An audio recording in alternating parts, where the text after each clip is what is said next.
Here you all are. Can someone turn the lights off? Thank you, Marcus. Okay.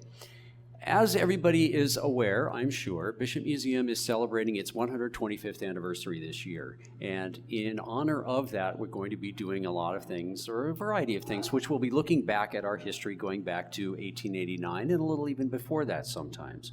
Now, tonight I'm going to be showing you a PowerPoint that's going to talk about some of the history of Bishop Museum, but I have to tell you, of course, that I can only show you a very small part in this program tonight. This is hardly going to be a full description of Bishop Museum's history.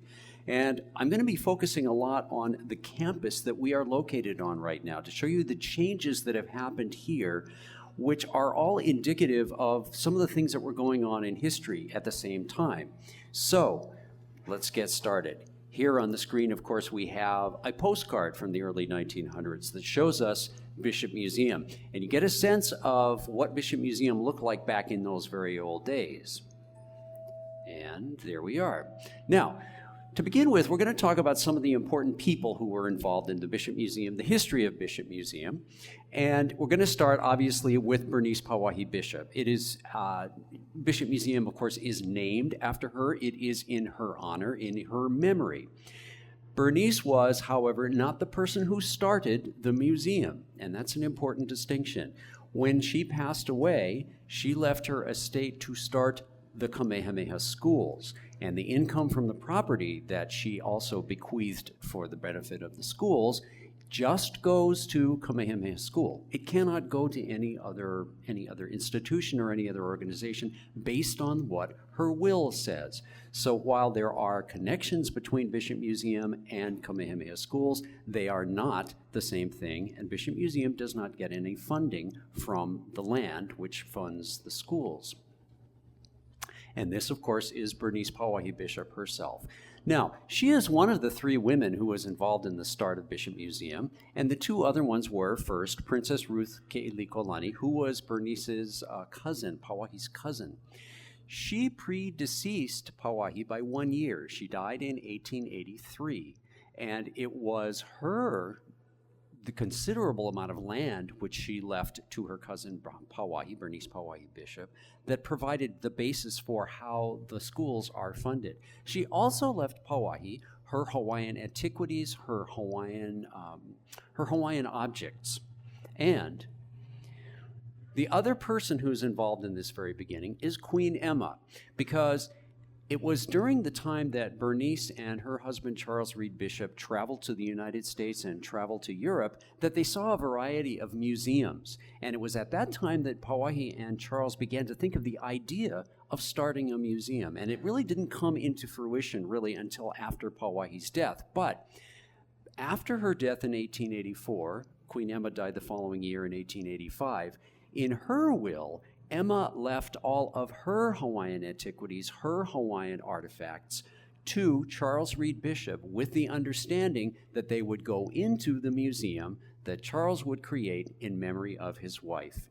Those three women are honored if you go into Hawaiian Hall today to the third floor. Just as you come up to the top of the steps on the third floor, you will see three cases that honor these three women who are also important in the founding of the museum. And of course, it is Charles Reed Bishop who really is the person who took care of all of this, because he's the one who carried out Pauahi's will in starting Kamehameha schools, and he's also the one who created the museum in her memory. So he is really the founder of Bishop Museum. Now, let's look at some of the people who are important in the history of the museum. And again, this is only a small number of the total that really have passed through here and made done so many wonderful things. Here is a beginning photograph of the first museum staff. This is the full accounting. This is the full amount of staff members taken in 1900 to 1901. And they're standing at the bottom of the stairs in Hawaiian Hall. Some of you will recognize you will see the pillars that are there, which are still in Hawaiian Hall today. And you also will see that right in the center, this is William T. Brigham. Dr. Brigham was the first director of Bishop Museum.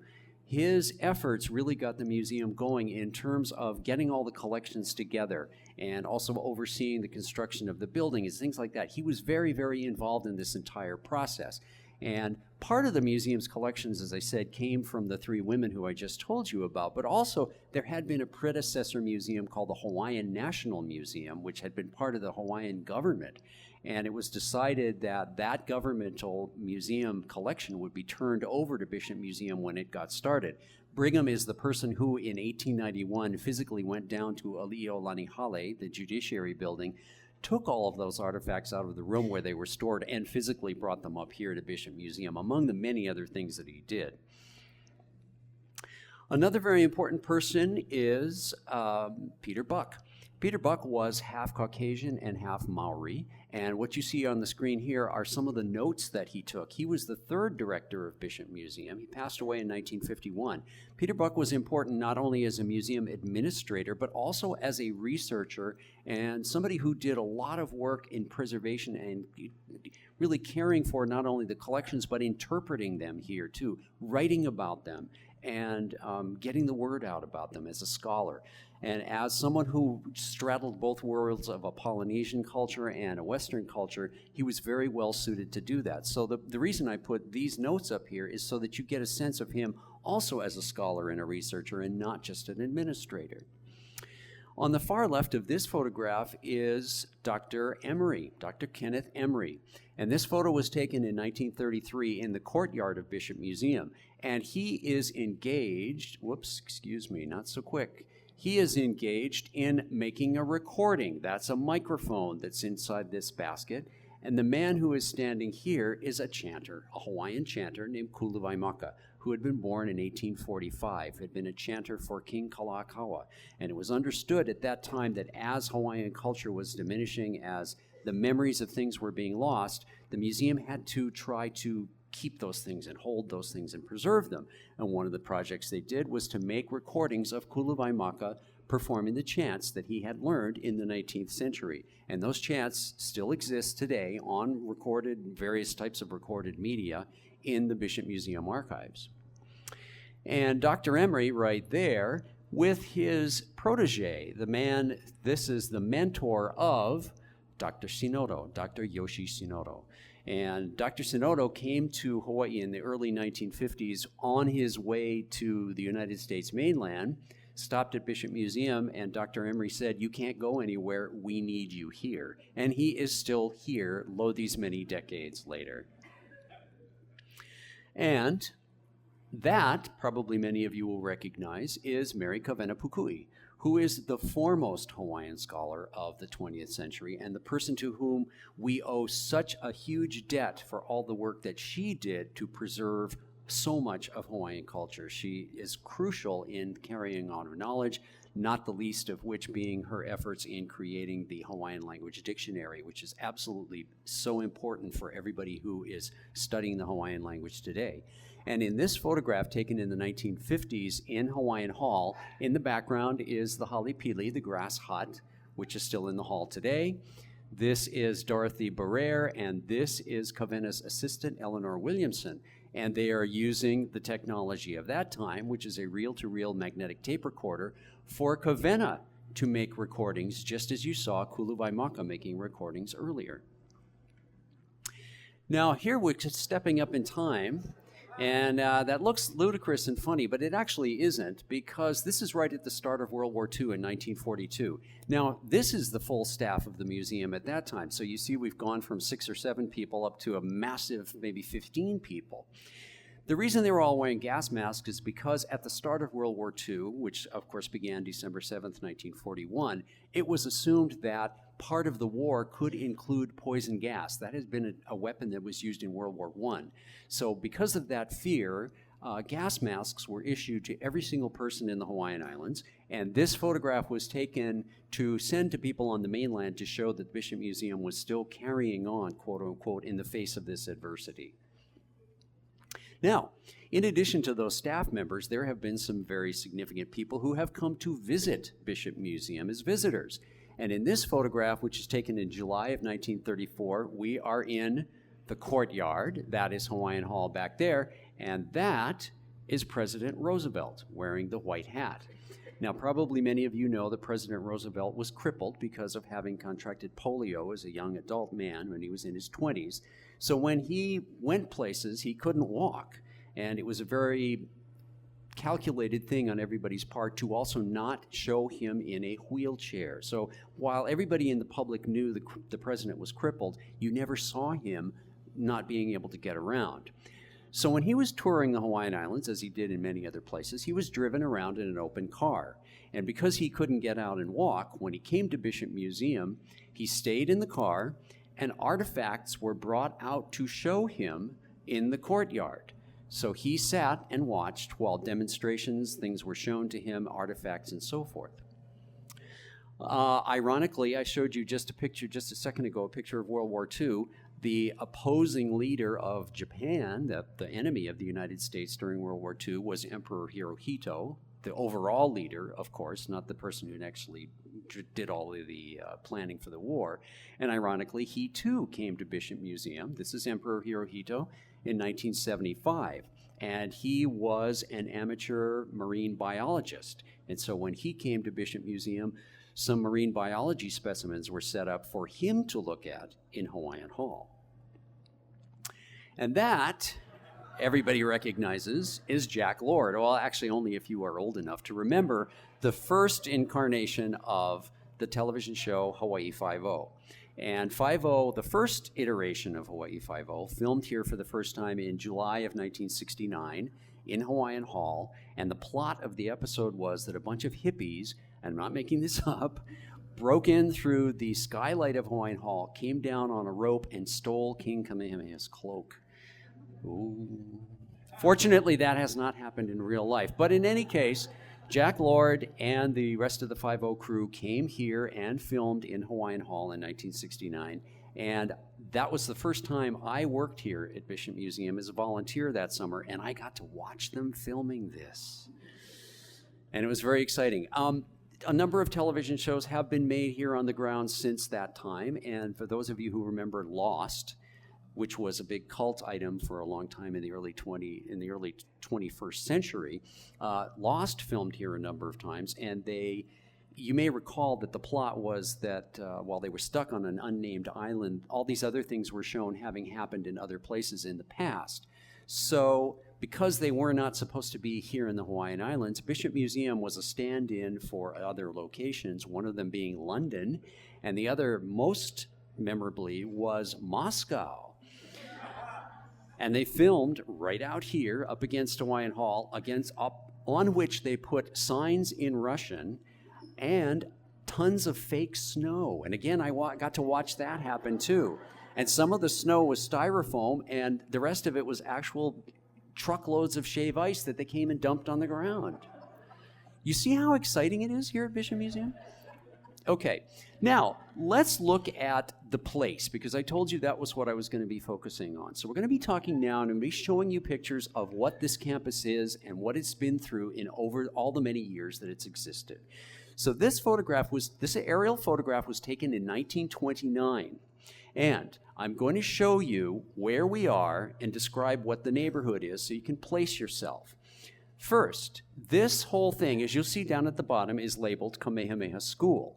And that's because all of this was the Kamehameha School campus with Bishop Museum right up here. And what's important is that up here is the present day Kamehameha School's campus, which at that point was just getting started. The development of it was just getting started. So everything down here that's Kamehameha would eventually move up here, although it would take many, many years to do so. So now let me show you some of the exact things that are located here.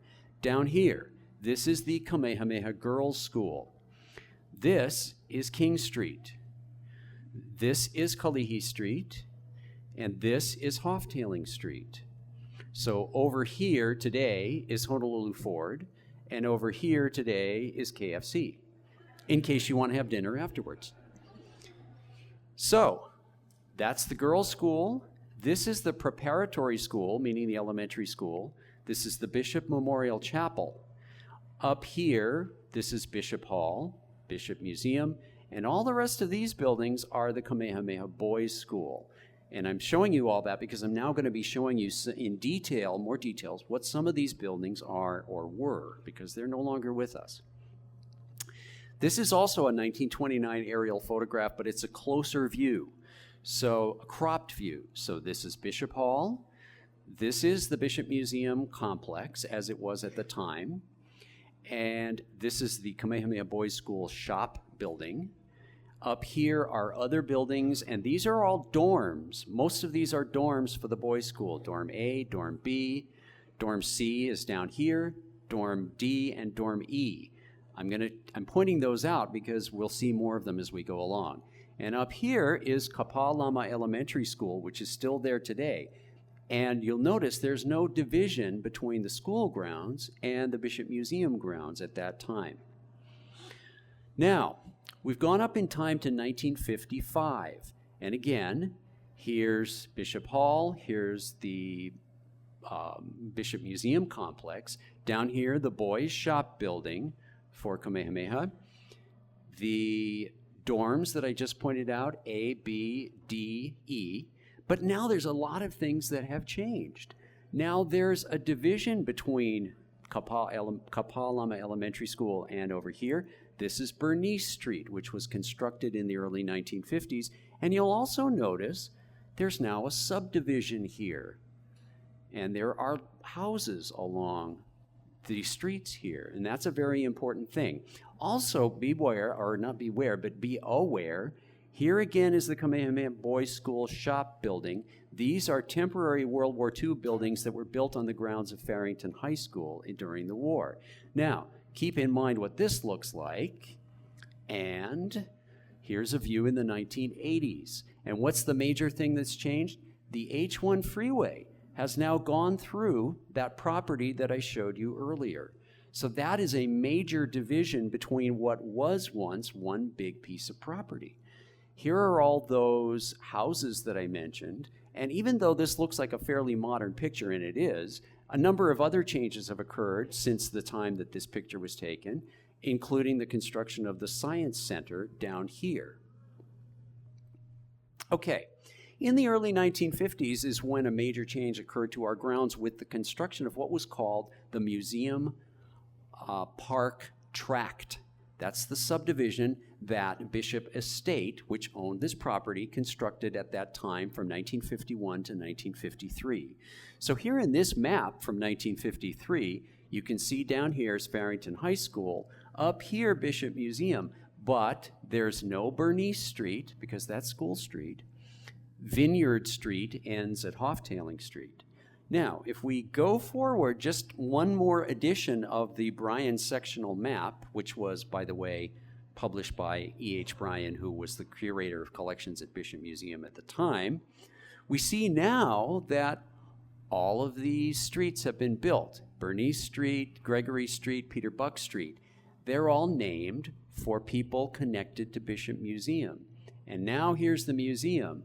Here, the property, remember, used to go all the way out to Hoftailing Street. So what's happened over all these years? Encroachment and the loss of the property from what was a very expansive area to now something that's being urbanized and the city is growing up around it. Here's Bishop Museum in 1969, about when that exciting Jack Lord episode of 5-0 occurred. And you can see down here something that I'll be showing you in a minute. Those are trains, of all things.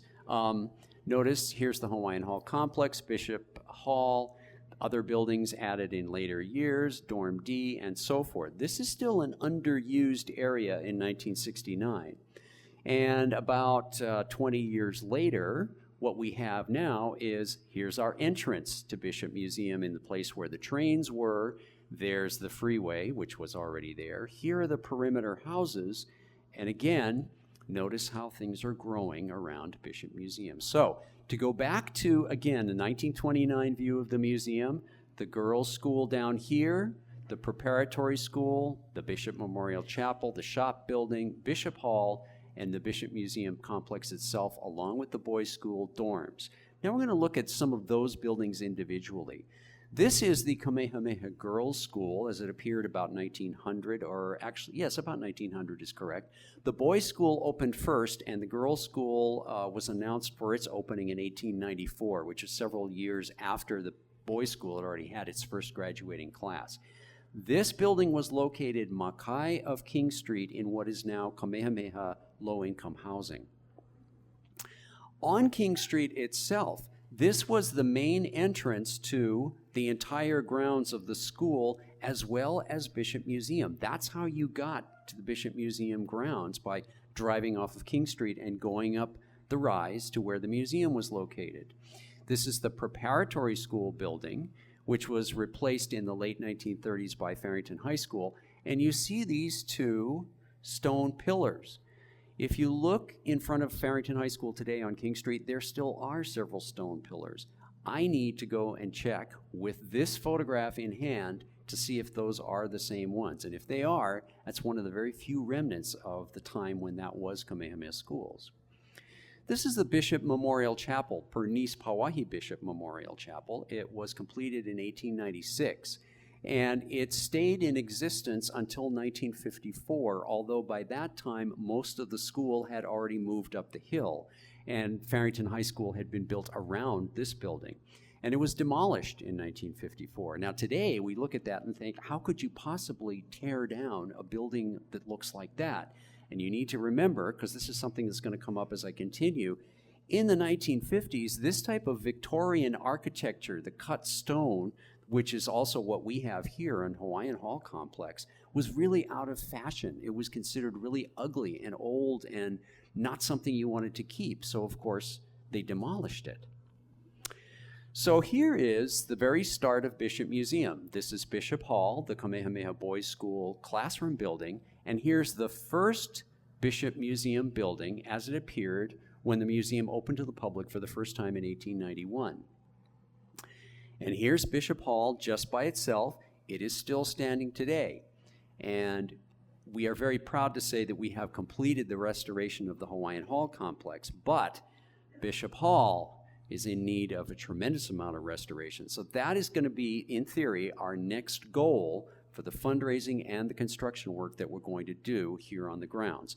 And because the condition of the building is very poor inside, it's going to have to be entirely stripped and rebuilt, keeping the exterior walls intact. Now notice right here is a kiabi tree, and there were a lot of kiabi trees on the grounds at that time. You may have noticed in some of the aerial photographs. This tree is still here today. It is one of the few remnants from, again, as I said, the time when this was the Kamehameha School campus. And there's also our banyan tree, which is still present too. This is Bishop Hall. This photograph was taken in 1915, and the tree, as you can see, is already quite substantial, but today it is considerably more substantial, and banyan trees at that time were still somewhat rare, so this was kind of a rare specimen that was considered to be sort of a focal point of, or a notable part of the Kamehameha Schools campus at the time. Now, if you were to stand in the front of Hawaiian Hall today and look out over the Great Lawn, you would be standing on this same path, which is still running up to the front door of Hawaiian Hall today. But the view looks very different because this is the Kamehameha Boys' School shop building. Why did they have such a substantial shop building? Well, because Kamehameha Schools at that time emphasized manual training. It was not so much an intellectual school for learning as it was considered for, well, Hawaiians really need to be taught basic things because they're not really that competent if you try to teach them too much. So the boys were taught boy things and the girls were taught girl things very strictly. So the boys learned how to use their hands and fix things and make engines run and things like that, as well as having a very militaristic type of discipline. And the girls all learned homemaking, and the girls learned to take care of babies. And for a long time, the senior girls every year took care of a fairly newborn baby for months while they were seniors. So again, they've really emphasized the gender roles. And the Kamehameha Boys' School being located on this campus, there were Kamehameha Boys' School students around all the time around the museum. And as I said, they were taught in a very military style. Everybody, when you got to high school level, you were in ROTC, you wore a uniform, you trained, you carried guns, and you used the Great Lawn as your place to march around and follow orders. And so that's what's happening here. This is the Great Lawn. That's the shop building in the background. Here are the dormitories for the Kamehameha Boys School. This is Dorm A, Dorm B, the dining hall, and Dorm C. Dorms D and E are back over here. These dorm buildings were in existence for a very long time, although gradually the boys were no longer using them. Even up until the 1960s, the school was using them for faculty housing, so Bishop Museum didn't have control over those. Dorm C was demolished when the Museum Park Tract subdivision was built in the 50s, but the other ones lasted for a long time. And here is one of those dorms in use with one of the Kamehameha schools in uniform. Of course, he's got to be in his uniform, standing outside one of those dorms. And the dorms were turned over to the museum in 1967, and the museum said, thank you very much, we're very grateful for them to be turned over to us, and they immediately demolished dorms A and B because they were in very poor shape. Dorms D and E lasted for a longer time, and Dorm D, this is Dorm D being demolished finally in the 1990s. And right here is the main entrance of Bishop Museum that you just came in tonight. So some of you may remember, this dorm building was there for many years next to our entrance. Okay, this is the very first Bishop Museum building that was open to the public in June of 1891. It's what we would say today as a soft opening because they weren't quite really ready for people to come in, but there was so much interest that Dr. Brigham sort of reluctantly said, okay, you can come in. And the first person who signed in was Queen Liliuokalani, signed the guest book that day, and she was in fact still queen. This is before her overthrow in January of 1893. And I'm very proud to say that the second person who signed in that day was my great-grandmother. And the reason she was the second person to sign in was because she was a friend of Liliuokalani, and she and several other women came that day to the Kamehameha Boys School first commencement exercise as well as to the opening of the museum. So you see, it's proper that I should be here all these years later, and I am. Okay, so here's the first museum building, and whoops, don't you do that yet. This is the Kahili room, this is the vestibule gallery, and this is the picture gallery. So there were only 3 exhibit spaces in the museum when it first opened. And that was completely inadequate, and Dr. Brigham kept complaining about it, as he did about many things. And so in 1894, this second building was constructed connected to the first building. This is Polynesian Hall, which today we call Pacific Hall. So it looks like this is one big building, but actually, as you can see now, it's 2 separate buildings. And that was followed by, in 1899 and 1900, the construction of Hawaiian Hall, which is right outside here, as I am gesturing over to that direction. And in this photograph, so we're sitting sort of over here right now. Hawaiian Hall under construction. There is Dr. Brigham right there overseeing things. This is Polynesian Hall, and that is Bishop Hall, the classroom building. And if any of you have been into what we call today the Long Gallery on your way into Hawaiian Hall, you have walked through here. This is the main entrance into Hawaiian Hall today. But the vestibule gallery building was already there, so they had to break holes in the wall to make the doors. And if you look up here, this is a canoe. And the canoe is hanging from the ceiling upside down because they didn't have anywhere else to put it. So that is how they displayed it. And because they didn't have anywhere else to put it, during construction, it had to remain hanging from the ceiling. It's not there anymore. However, we do have things hanging from the ceiling in other places. And here's Hawaiian Hall when it was completed in 1900, but you'll notice there are no display cases in it. Hawaiian Hall, although completed in 1900, didn't open to the public till 1903 because all the display cases had to be fabricated. They were built, custom built in a factory on the mainland, taken apart, sent out here, and put back together, and then all of the displays were put in them. So there was a delay of 3 years before the public finally got in. You'll notice here in the center is a platform with 3 divisions on it. This is where the grass house is, the halipili. This is where the model of Wahahula Heiau is today. Both of those are still standing, or excuse me, this is. And this was originally a scale model of the summit of Halemaumau crater. That was taken away in the 1950s, and then this was used as a stage, which I will be showing you in a minute. So after the completion of Hawaiian Hall, the Hawaiian Hall complex was finished, and it looked pretty much the same as it does today. Again, I emphasize, it looks like it's one big building from the outside because all of it has that same stone exterior. It's 3 separate buildings that actually are very different inside. Next was the construction of Pa'i Hall in 1910, yes, in 1910, so it is over 100 years old now. It no longer has this detailing on the outside, on the parapets and the facades, so it doesn't look like this anymore if you come up and park. You parked over here when you came probably, and you looked at this building, but it doesn't look quite the same anymore. And our next building was Konia Hall, constructed in 1924. And you see it here as in a view from Bishop Hall. That is Polynesian Hall. That is Pa'i Hall. And one thing that did, which is important for our history, is that with the construction of Konia, we now had an enclosed courtyard. And our courtyard is someplace that we use a great deal for a lot of different events. Well, up until the construction of this building, it was still an open space. So once the courtyard was finished, it was used for all different kinds of things. And I bet you can't guess what's going on in this picture. Well, you can tell possibly that it's World War II. This is obviously, again, the courtyard. And the reason that these structures are here and the reason that these military guys are here is because Dr. Kenneth Emery started a very important project during that time, which was called survival training.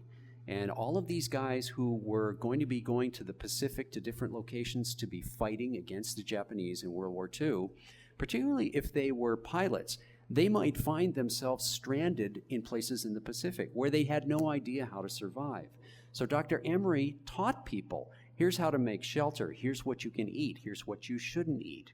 And so this survival training took place in these Pacific-like structures, which were put up in the courtyard of Bishop Museum.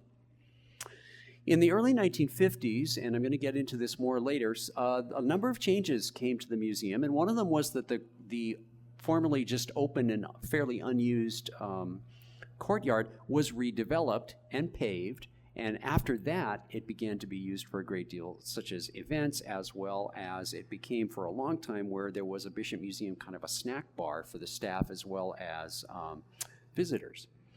And this is looking into the alcove, which is between Hawaiian Hall, the vestibule gallery or long gallery, and Polynesian Hall. And today, this is the atrium. This is where the elevator is. There is a wall, a glass wall across this, and a roof over this, and the elevator is right there. So this used to be open space, and now it is part of our interior, which we also use a great deal in a very successful way. Standing right there waving at us, hello, Dr. Spohr. That's Dr. Spohr, Alexander Spohr. He was the director of Bishop Museum from the early 50s to the early 60s, and he made a number of very significant changes here, which I will be showing you. But he is standing in a location which was about to be redeveloped. This photograph was taken in the late 1950s. There's Dorm A and Dorm B, and down here now we have the houses of the subdivision. And where he's standing is the site of the first new building to be built at the museum in a number of decades at that time, and that was obviously the Bishop Museum Planetarium, which was constructed in 1960. Interestingly, you see that the exterior wall is made up of individual rocks cemented together. The plaster on the outside of the wall completely conceals that, so you don't really get a sense that it looks like that underneath. And the Bishop Museum Planetarium sported many things. It had obviously an observatory. She did not stand there all the time, but she stood there for a photograph, which is typical of the early 1960s. And in addition to this observatory, there also was the planetarium. And here's what the planetarium looked like when it first opened and how it looked up until about 1980.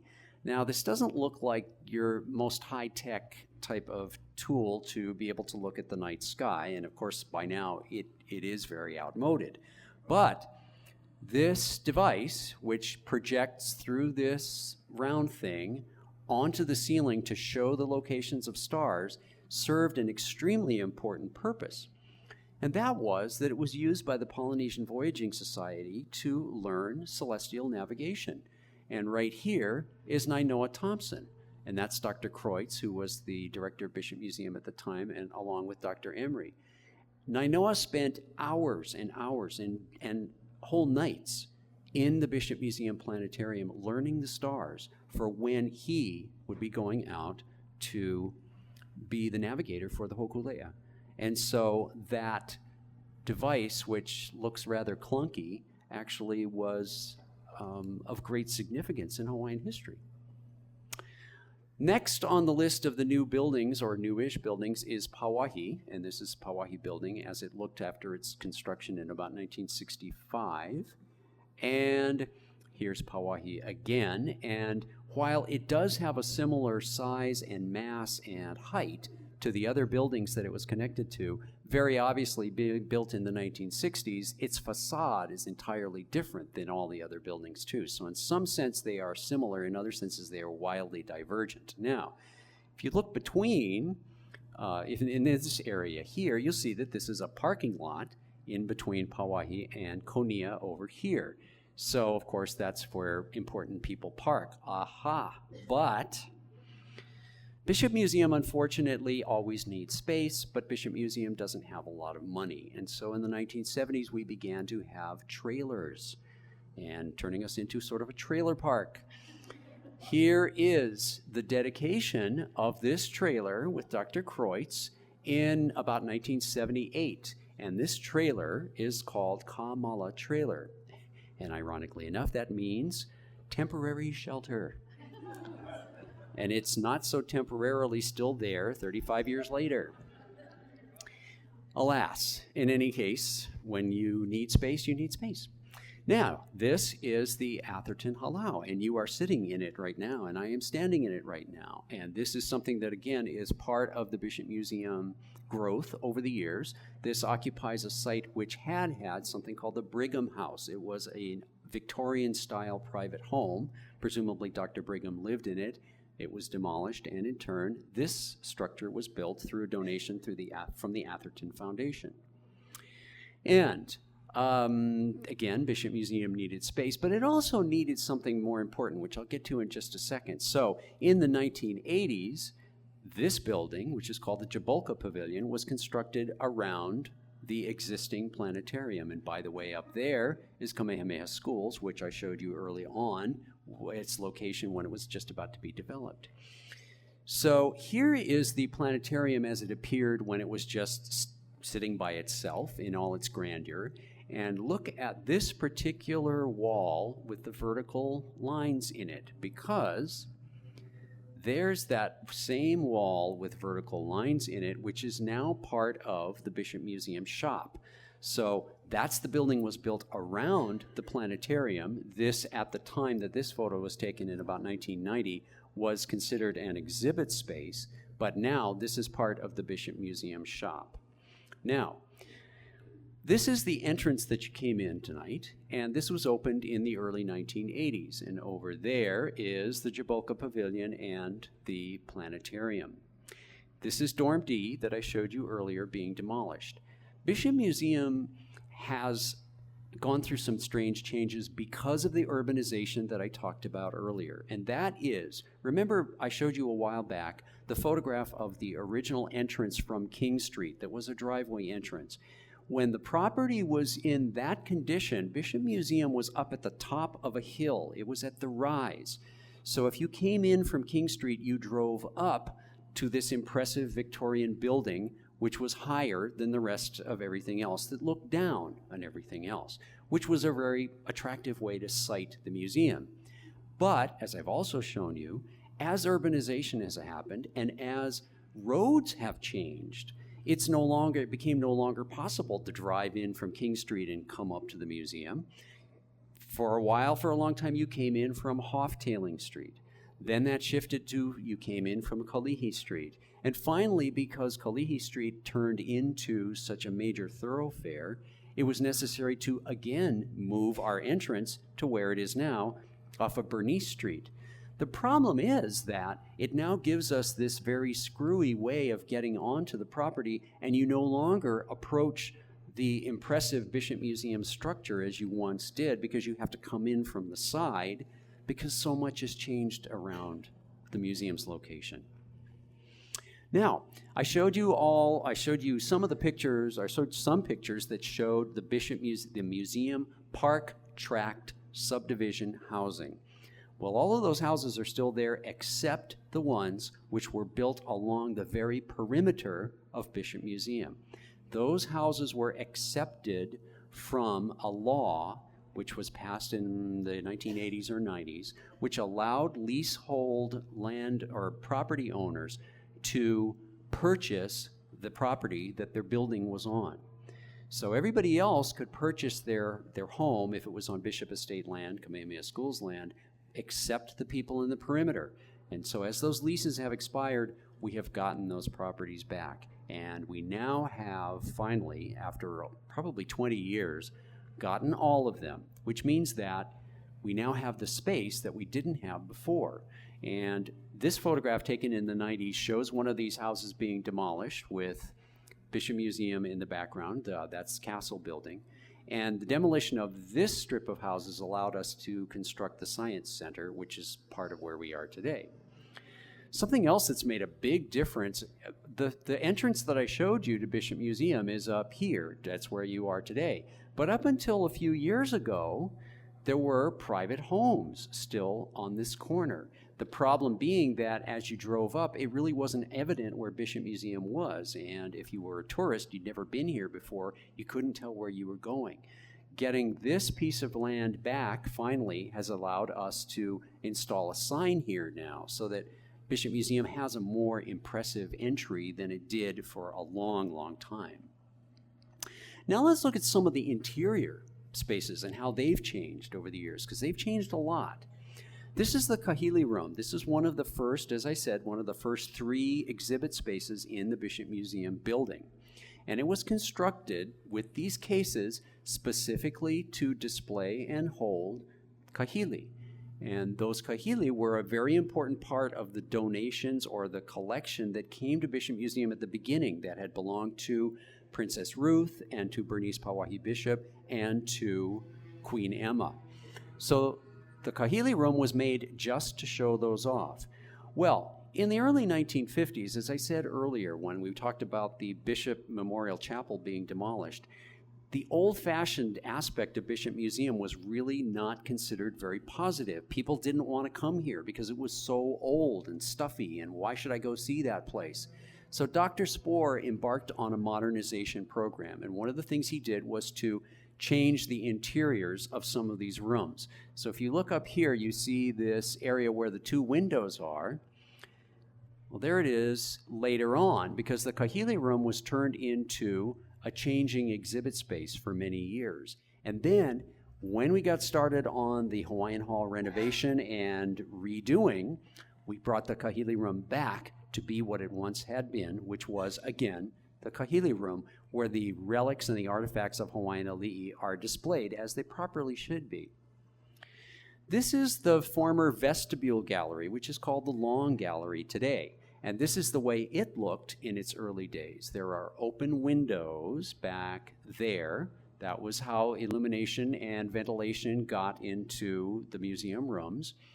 Very large cases were built. These, the 2 thrones from the Iolani Palace, as well as the crowns, were on display in this very large glassed-in case. Gradually, that changed as well. And in the early 1950s, again, the room was modernized because at the time that was the way to do things. All of the Victorian detailing was stripped out of it, and it was turned into a changing exhibit space in the modern 50s style. So it had fluorescent light fixtures, it had patterned linoleum on the floor, it had plain white walls, and it had this upper level sort of decorative feature in order for it to look modern, because you wanted people to come to the museum and see things they hadn't seen before, so you wanted to have changing exhibits. That was the way to do it at the time. So when a temporary exhibit was put back, that was again the relics of royalty, not unlike the one I just showed you where the two thrones were visible. Instead, in the 50s style, this is the way the room looked when those same types of artifacts were on exhibit in it a few years later.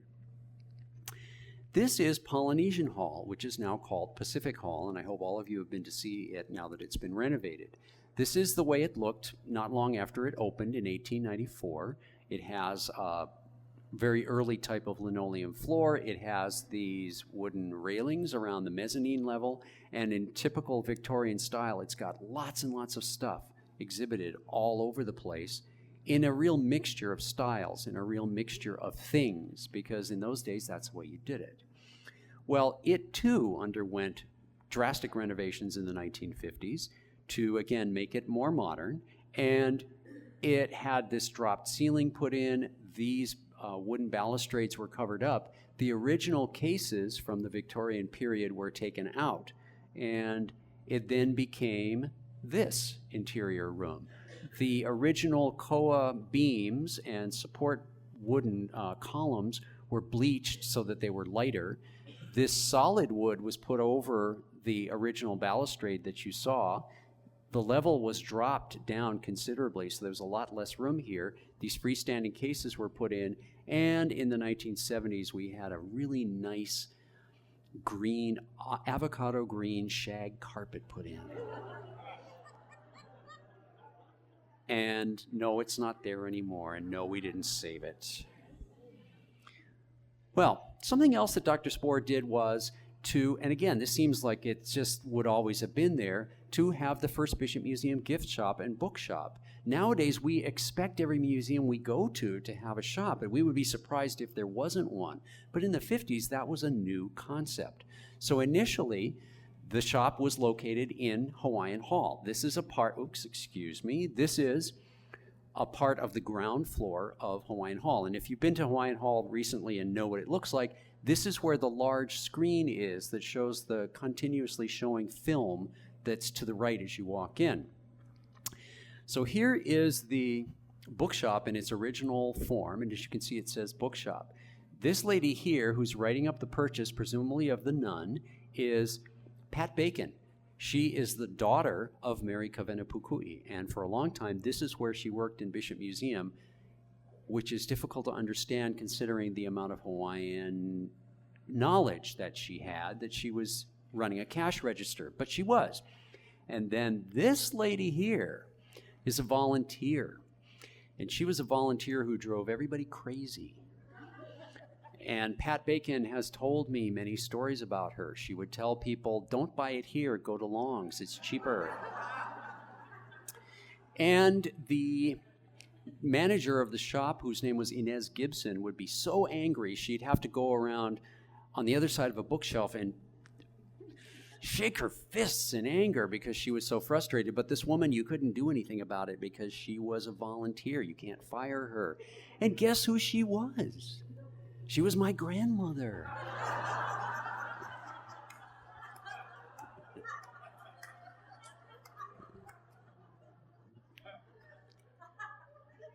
And that's another reason I'm here. Okay, the shop got moved, and the shop was moved into the vestibule. Remember I showed you the vestibule going through its changes? Well, in the 1970s, it got changed again into being the Bishop Museum shop, and fortunately, we then were able to move the shop into the Jabulka Pavilion, where it is today, which is a proper place for it in a new building, and the vestibule gallery / long gallery was able to be returned to being a changing exhibit space, which it is today. So, what about a Hawaiian Hall? Why did Hawaiian Hall not go through the same interior changes that the other display galleries did? Well, fortunately, it's because they couldn't afford it. And that's why they didn't do any major changes in Hawaiian Hall. They did do some changes, but they did not strip out the original detailing. And there was discussion in the 1950s of how are we going to modernize Hawaiian Hall? And it was determined that it would be too expensive to do a total remake. So there was thought about making a whole new exhibit building and turning Hawaiian Hall just into storage, which would have been very horrible because they would have taken out absolutely everything. And the architectural report which was created said, not only could you do this if you took everything out, but you could make another floor in there because it doesn't have to have as high ceilings. Fortunately, that didn't happen, but some things did happen. First of all, if you look here, you will see that these are windows. And Hawaiian Hall originally had no electricity. It was lit purely by the open skylight and the open windows. So that's wonderful if you like natural light, but it's terrible for everything that you put on exhibit because sunlight is extremely damaging. There's also no way to keep out insects, there's no way to control humidity, etc. But for a long time, this was the best we could do. At least in the 1960s, they did cover up the windows with shutters, so there was no more direct sun. They covered up the skylight where the hippies came in and stole the cloak with just tarps. And when they did that, they decided it looked kind of dark, so they painted all of this and all the ceilings and all the columns white with white paint. Then, as the 60s progressed, they installed lighting in every one of the cases. And that meant that you could see things, but it also meant that those were fluorescent lights, which were not doing good to the things which were on exhibit. But that was the best we could do at the time. Some of the things which were original to Bishop Museum from when the time it first opened were these dioramas with the life-size plaster people. And in addition to this older Hawaiian woman who is pounding kapa and the younger woman who's assisting her, there was a spear fisherman, there was a kahuna, quote-unquote, praying someone to death, etc. These figures lasted up until the 1960s when they were taken out because, again, they were considered so old-fashioned. And this is the style of exhibitry that was being done in the 1950s and 60s. And you can see here we've got these nice bright fluorescent lights installed, which are not doing the kapa any good, probably. And I don't think I'll say anything more about that. But the cases, there are cases along the railings on the second and third floor, which are called the rail cases, understandably enough.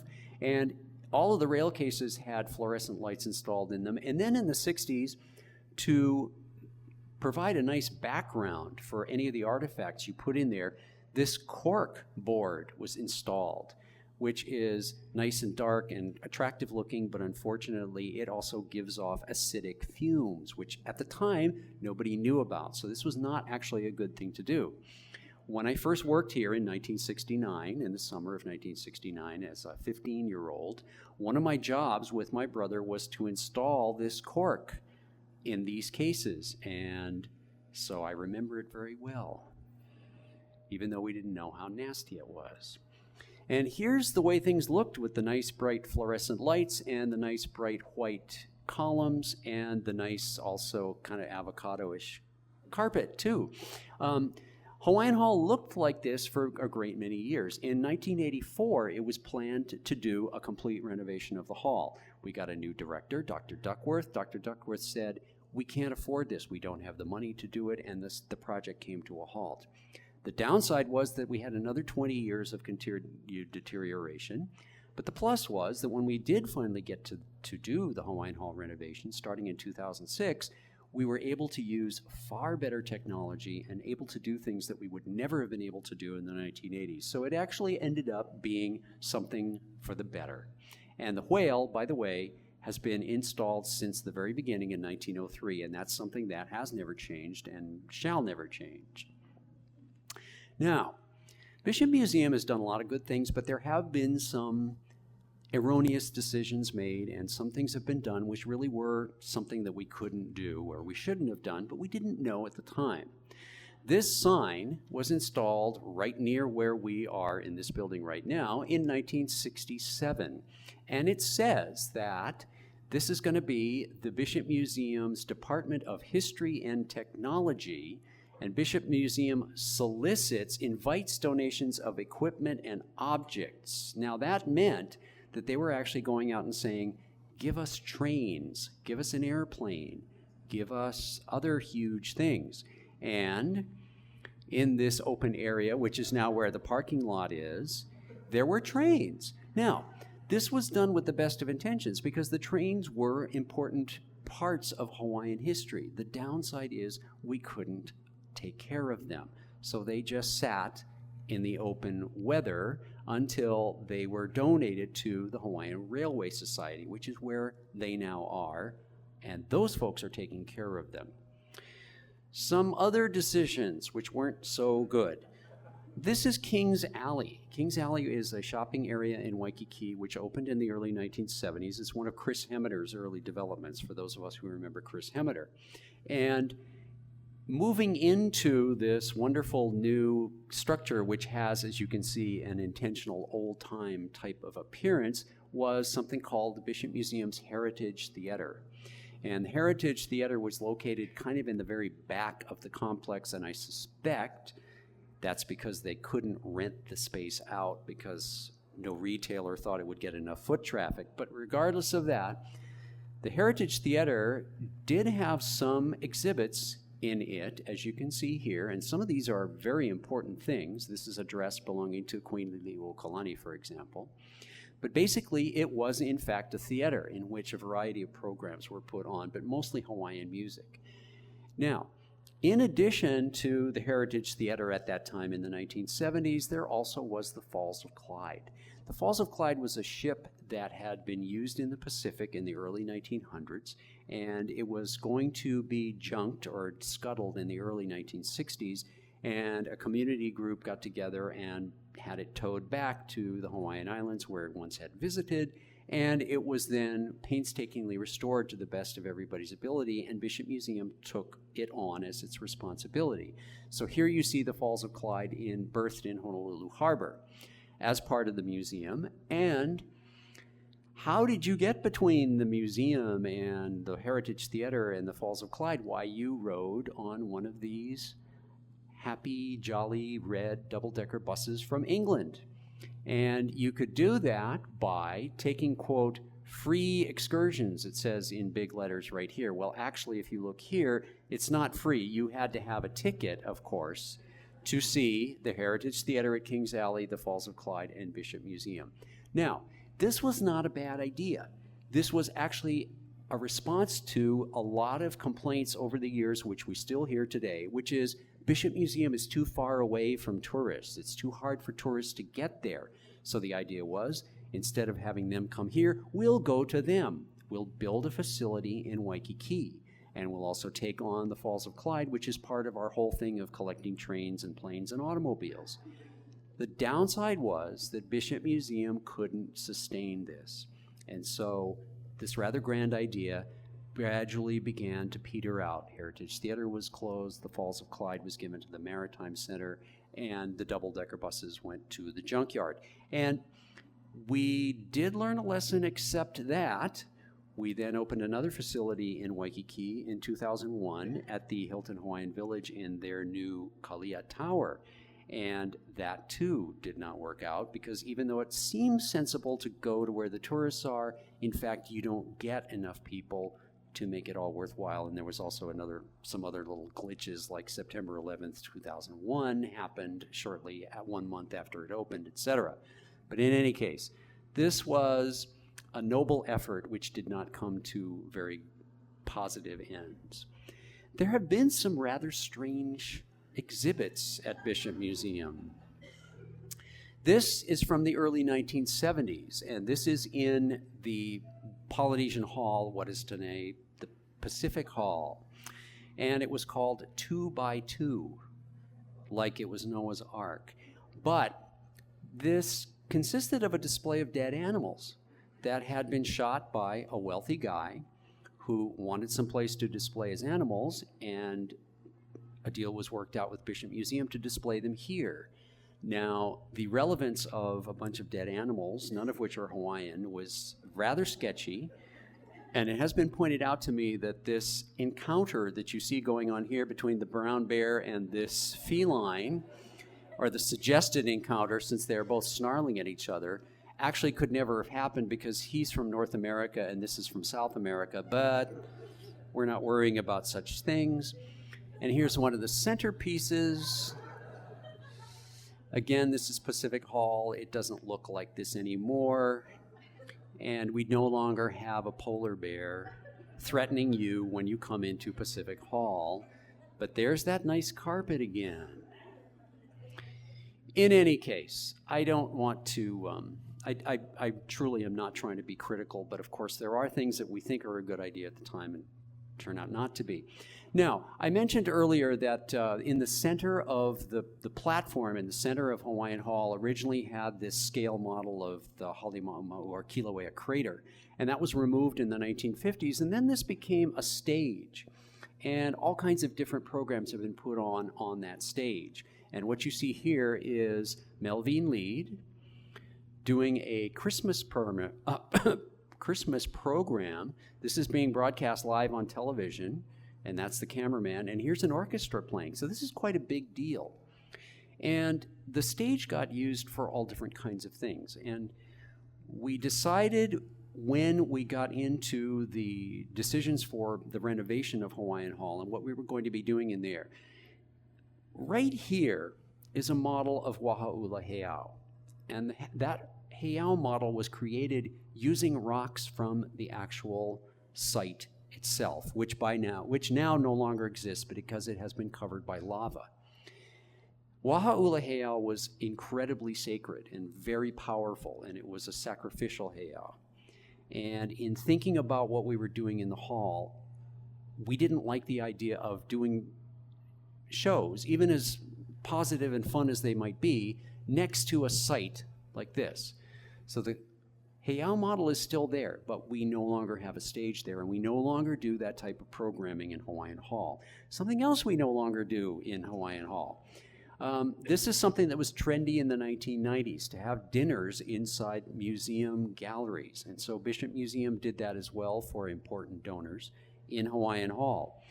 Why is this not a good idea? It's because you do not want to be bringing food and drink into an area where you have artifacts on exhibit, lest they get damaged by the food or drink, not to mention the fact that insects and rodents come in afterwards if there's still food lying around.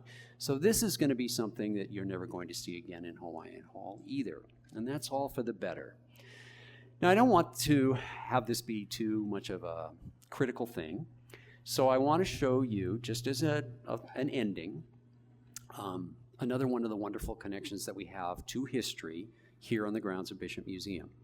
This very elaborate home was called Keoua Hale, and it was built by Princess Ruth. Remember, we saw Princess Ruth right at the beginning because she's one of the founding people or important people for the founding of the museum. She built this very grand home on the site of what is now Central Intermediate School, and it is said that she did it just to show King Kalakaua that she was more important than he was. And that's true, because she was of higher rank than he. She was a Kamehameha descendant. He was not of the Kamehameha line. He had built the Grand Iolani Palace, which was the biggest thing in Honolulu and the Hawaiian Islands at the time. So she wanted to show she could outdo him, and she did by building this building. The ironic thing is, she didn't like it. She really didn't care for it. And shortly after it was completed, she had a sort of a housewarming luau, and not too many months afterwards went back to her original home in Kailua Kona and lived in a halepili, lived in a grass house, which is where she died not long after that, totally abandoning this. Well, this was left to Bernice Pauahi Bishop. Pauahi died the following year, so Charles Reed Bishop continued to live in this house until he moved to San Francisco permanently in 1896. But if you look right here, there are metal gates at the front of the house. And right in the center of the gate is a monogram with the letter B for Bishop. And if you look at this picture, there are the gates, which are installed right over there between Paki Hall and Hawaiian Hall. So This is one of the big remaining relics that's here at Bishop Museum that is a part of our history here on our grounds. And there is, I hope you have gotten the sense of the tremendous amount of interesting changes that have gone on, not only to Bishop Museum, the institution, but just the place where we happen to be right at this moment through its 125th year history. And thank you all for coming. I hope you had a good time.